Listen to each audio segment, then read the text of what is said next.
Hey guys, how's it going? Welcome back to the channel. Wow man, it is so cold outside right now. Winter is in full effect. Snowing, windy, just frigid cold. So on a day like today, why not stay in and read a book? Yeah, sounds great to me. So we are going to talk about books today, and I want to bring it back to this analogy of the table of totality. We've been talking about this a few different times in the videos, but I just want to remind you about what this table represents. This table represents the totality of our being, and just how each one of these table legs represents something different, but it's all connected. If you were to pull any one of the table legs, all the other table legs come with it. It's the same thing about us. You know, we have all these different aspects of ourself, and if you were to kind of pull on any one aspect of yourself, all the other parts of it come with it. So today we're going to kind of look at this in terms of the mental aspect of ourself, and we're going to try to pull this in a positive direction by talking about some books that are positive and uplifting and very inspiring. So we can pull ourselves in positive directions, and hopefully that will inspire us when we're pulling ourselves in a positive direction mentally to, you know, maybe go out and do something that is good for ourselves, like meditation or yoga or something like that. So, or maybe go work out or eat healthier, you know. So you never know how you'll be inspired, but it's good to just be inspired. So books are an amazing way to get inspired and to learn new things. And like I said, on a snowy day like today, what better to do than to curl up with a book? So I want to share with you guys 3 books today that have influenced my life and changed me for the better and inspired me to go out and find things like meditation and yoga. So let's get started. The first book that I want to share with you guys today is called Autobiography of a Yogi. It is written by Paramahansa Yogananda. It is an incredible story. This man, you know, grew up in India, had a fantastic, amazing life that's like literally reads like a fantasy. If you like reading like Lord of the Rings or Harry Potter, or if you're into like Jedi stuff, you know, like Star Wars, like this book is going to be right up your alley because like I said, it reads like it's fantasy. You're just going to be like, how is this even possible?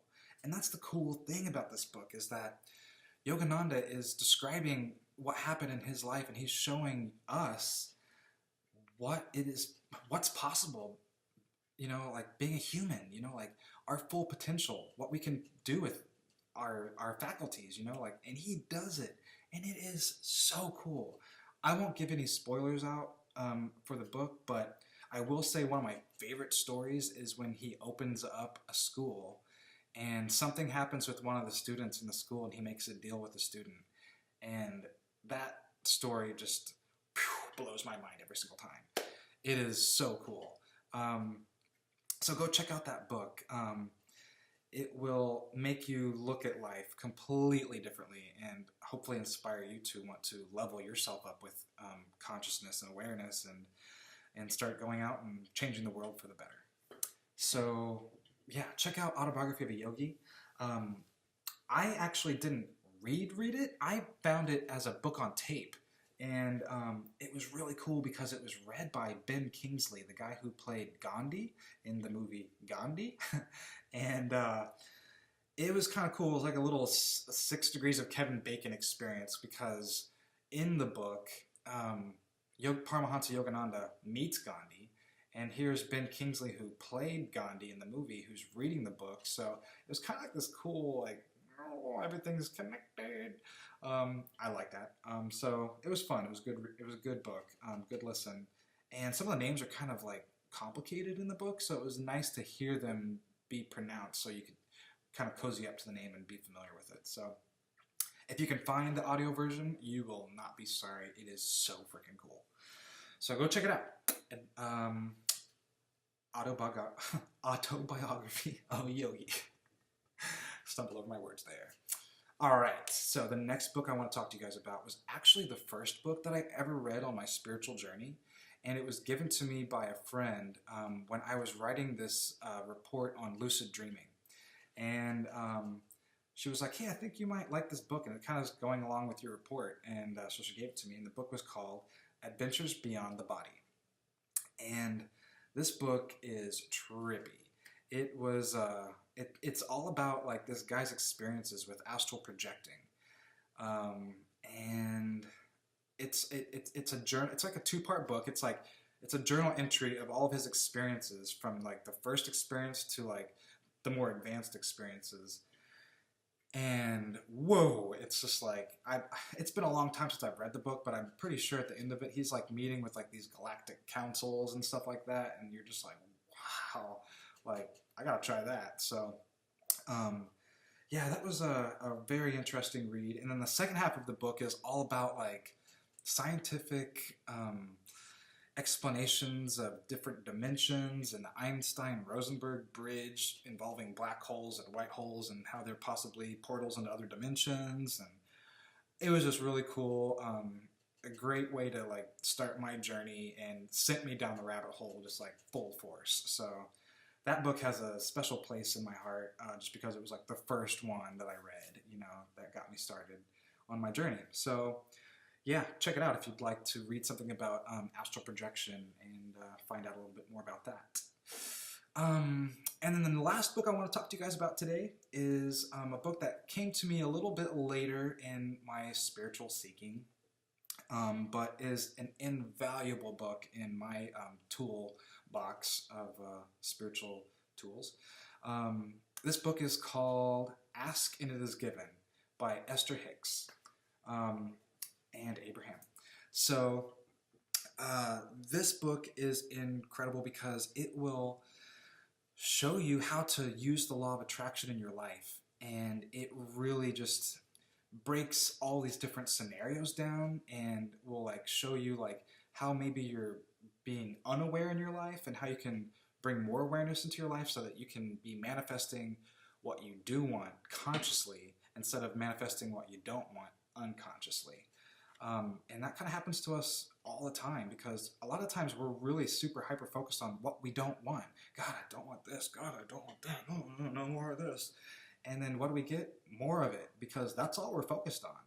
So this book kind of helps you to kickstart your imagination so you can start to focus on what you do want instead of focusing on what you don't want. And that's always a good thing. So, yeah, this book has invaluable tools and tips to just level yourself up. And it's a two-part book as well. Like I said, the first part of the book is all these scenarios that they illustrate the law of attraction in our lives. And then the second part of the book it's a list of emotions from 1 to 22. And like let's say like the 1 is like hate, fear, or something like that, and 22 is like love, bliss, joy, and then there's everything in between, and like right in the middle is like boredom. So you have to kind of check in with yourself at that moment, like how do I feel right now? And if you're like, oh, you know, I'm just kind of bored, or maybe I'm frustrated, then you flip to the book, in that book where it says bored, frustrated, whatever it is you're feeling, and then you read the process for that particular emotion. And they're going to like give you kind of like an imagination exercise that will kickstart your imagination to get you out of this funk and level your feeling level up to the next better emotion. And it'll just kind of like do it progressively. And maybe you might just go one emotion, or you might skip 5 ahead. You know, you never know. It's really just, you got to be honest with yourself and check in and say, how do I feel right now? So yeah, it's super duper cool. Amazing tools in that book, and it just makes you feel good to do these exercises because they're fun. They're things that they're like games, that imagination games that like once you start to read them, you're just like, oh God, I want to do this every day, you know. So check it out. Let me know what you think. Any of these books, if you've read them before, leave a comment down below. Let me know what you thought about them, how they changed your life. If you've read another book that you know that was really important to you in your life, in your spiritual journey, leave that in a comment down below. I kind of want to start doing this as a series where we start talking about books that helped us on our path and continue to pull on this mental leg of ourself and pull ourselves in positive directions. And like I said, hopefully inspire us to go out and improve ourselves in whatever way that we see fit to do for ourselves. So, with all that in mind, I'd like to say thank you guys for joining me today. It's been great sharing these books with you. I hope you feel inspired to go pick one up. Please like and subscribe to the channel. And yeah, I will see you guys soon. Take care, stay warm, and go read a book. All right, see ya.